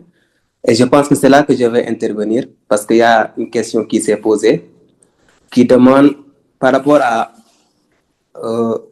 l'impact de l'islam sur les dynamiques d'organisation sociopolitique, je pense, dans l'espace de Tombouctou. Et par là, ce que je peux dire, c'est que l'islam, en tout cas moi, pour ce que je sais de cette histoire, c'est que l'islam a beaucoup impacté dès son arrivée, cet empire-là, du point de vue architectural. Parce qu'il y avait de nouvelles constructions qui venaient, donc qui étaient importées du monde arabe. Et ces constructions-là ont grandement modifié le mode de vie, parce que le mode de vie traditionnel, tel que voulu par nos traditions africaines traditionnelles, et ce que l'islam veut dans son mode de vie, c'est deux choses qui sont différentes. Donc si l'islam arrive avec ces exigences, ces nouvelles règles, forcément cette architecture-là va évoluer. Ce qui fait qu'on aura déjà l'avènement des mosquées, c'est déjà une nouvelle chose qui change dans l'architecture soudano-sahélienne, dans l'histoire médiévale. Parce que l'influence de l'islam dans l'histoire médiévale africaine ou bien soudano-sahélienne, c'est surtout ce changement architectural qui fait que les constructions qui autrefois étaient basées sur une organisation traditionnelle circulaire va changer pour maintenant se diriger vers ce que nous appelons la Kaaba. Et qu'à chaque fois, on a maintenant une nouvelle manière de construire déjà nos maisons, mais également on a une nouvelle manière de construire, on a de nouvelles constructions qui sont désormais les mosquées, mais également cette orientation des mosquées va affecter l'orientation des constructions des habitats. Donc, bon, il y a beaucoup de choses à dire là-dessus, mais je pense que je n'aurai pas assez de temps pour en parler. Mais là où je voulais vous poser une question, c'est Tombouctou, on sait que les trois empires à savoir, le Tekrour, l'empire du Songhai, l'empire Ghana, l'empire du Mali, ce sont des empires qui ont façonné l'histoire médiévale africaine. Ce sont des empires qui sont indispensables à l'étude de l'histoire médiévale africaine aujourd'hui. Mais il y a une question qui s'est posée et qui était d'ailleurs à l'origine d'un, si je peux le dire ainsi, un tiraillement scientifique entre deux professeurs de notre département, c'est M. Alioudem et Moussa Fazal. C'est sur la question de la présence de l'islam dans la moyenne vallée du fleuve Sénégal. Est-ce que vous avez des éléments de réponse, puisque vous étudiez l'impact de l'islam, en tout cas, ou l'expansion de l'islam en Afrique à travers Tombouctou? Est-ce que vous avez des éléments de réponse qui peuvent relier cette histoire de Tombouctou-là et ces constructions-là avec la vie qui existait dans la vallée du fleuve Sénégal à cette époque-là? Est-ce que vous parvenez à faire un lien ou bien vous avez des éléments de réponse par rapport à cette question? C'est ça que je voulais vous demander. D'accord, merci beaucoup, hein. C'est une très bonne intervention, donc qui complète parfaitement donc, cette présentation, à savoir l'architecture. C'est vraiment important de souligner cela. Donc les modifications et les transformations sur tous les plans, parce que comme on l'a tantôt dit, l'islam a impacté donc tous les aspects de la vie, donc dans le Sahel, dans le Sahara et le Sahel, y compris donc l'architecture. Alors, par rapport au cas de la moyenne vallée, c'est un cas complexe, parce que comme on l'a tantôt dit, le problème qui réside dans l'écriture, en tout cas, ou bien dans la documentation de l'histoire donc de nos contrées, c'est l'absence d'écriture, ou l'absence d'écrit, l'absence de sources écrites. Alors, cette question du Tekrour a été évoquée dans une des sources que l'on trouve dans le recueil des sources arabes de Kyok, Donc, un des auteurs a mentionné, ou bien deux d'entre eux, ou bien peut-être ils sont plus nombreux, mais je retiens donc deux auteurs parmi eux qui ont mentionné le cas du Tekrour, à savoir Al-Idrissi et Al-Bakri. Donc, Al-Bakri, il a parlé du Tekrour. Al-Bakri, il faisait donc une description géographique, et sur la base de cette description géographique, il y a Philippe Messaillou et Unwik, je pense, donc, qui ont tenté de reconstituer un peu la carte de la zone à partir de la description d'Al-Bakri. Et à l'issue de cette description, donc, Tekrour se situerait dans le nord du Sénégal. Donc, cet espace-là, qui se situe dans la moyenne vallée du fleuve Sénégal. Et si l'on se fie aux déclarations d'Al-Bakri, c'est dans cette zone-là que l'islam est arrivé via Wardjabi, qui avait converti, ou bien qui avait convaincu Abu Darda, je dirais plutôt. Donc Abu Darda qui aurait convaincu Wardjabi à se convertir à l'islam, n'est-ce pas? Donc, partant de ce constat, l'archéologie ferait quoi? Tenterait de retrouver les vestiges qui attestent, bien qui attesteraient donc cette assertion. Pour les vestiges relatifs à l'islam, donc dans nos régions, comme tu l'as tantôt dit, parce que c'est la colonisation qui est venue donc amener cette logique-là de Sénégal ici, Mauritanie là-bas, Mali de l'autre côté. Mais avant la colonisation, donc c'était un réseau plus ou moins connecté, n'est-ce pas? Où ces notions de frontières n'étaient pas connues, en tout cas pas sous la forme actuelle que nous connaissons. Donc, si l'on se fie à ces témoignages d'Al-Bakri et d'Al-Idrissi, le Tekrour devrait se situer là-bas, dans cette zone-là de la moyenne vallée du fleuve Sénégal, et l'islam serait arrivé au XIe siècle, plus précisément en 1040. Mais aujourd'hui, quels sont les vestiges que l'on a retrouvés là-bas? Parce que je précise que depuis 1916, il y a eu des fouilles qui ont été menées par Bonel de Mézières. 1916-2025. En 1990, il y a eu une campagne intensive menée par le grand projet MSV Project des Macintosh. Après, il y a bien sûr M. Alundem, donc le professeur Alundem, qui continue, et le professeur Moussa Fassal, qui continue toujours donc, ses recherches dans cette zone. Mais jusqu'à présent, où sont les vestiges qui montrent que Al-Bakri, ce qu'Al-Bakri avait dit, donc, était vrai? Parce que là, seule l'archéologie peut apporter des réponses par rapport à cette question. Les enquêtes orales ne donnent rien. Au Fouta Toro, par exemple, partout où tu vas, où tu tentes comme on peut l'obtenir à Tombouctou, ou bien à Djenné, ou bien à Djenno, où on peut retrouver des traditions orales qui peuvent remonter jusqu'à la fondation de la ville, ou bien des manuscrits donc, qui ont été écrits par des auteurs locaux. Ce n'est pas le cas pour Tombouctou, pour Tekrour.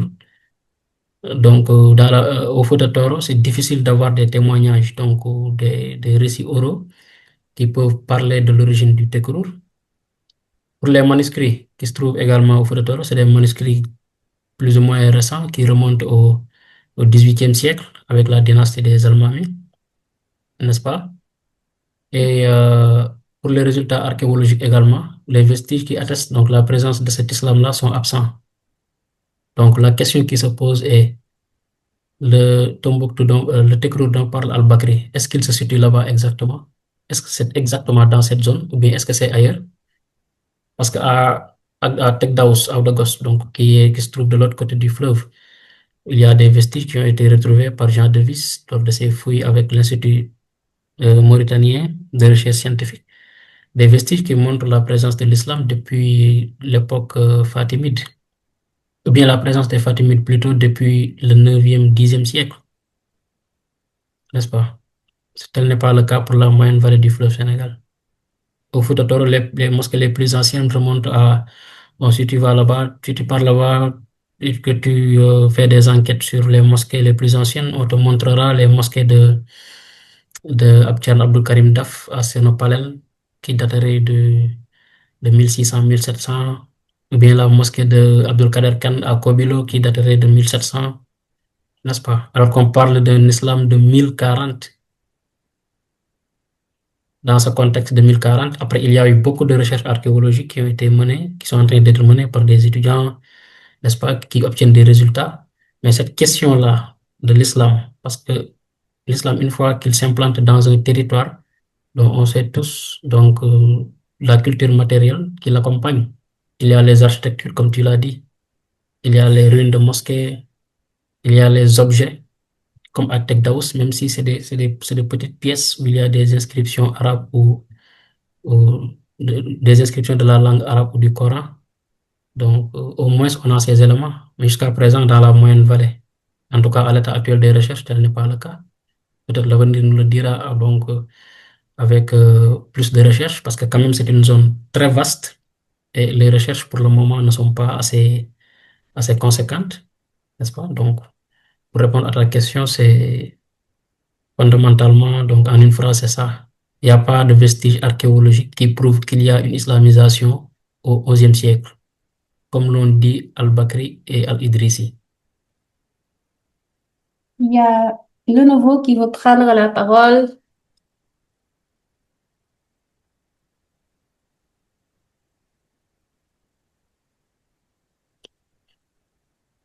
Le nouveau.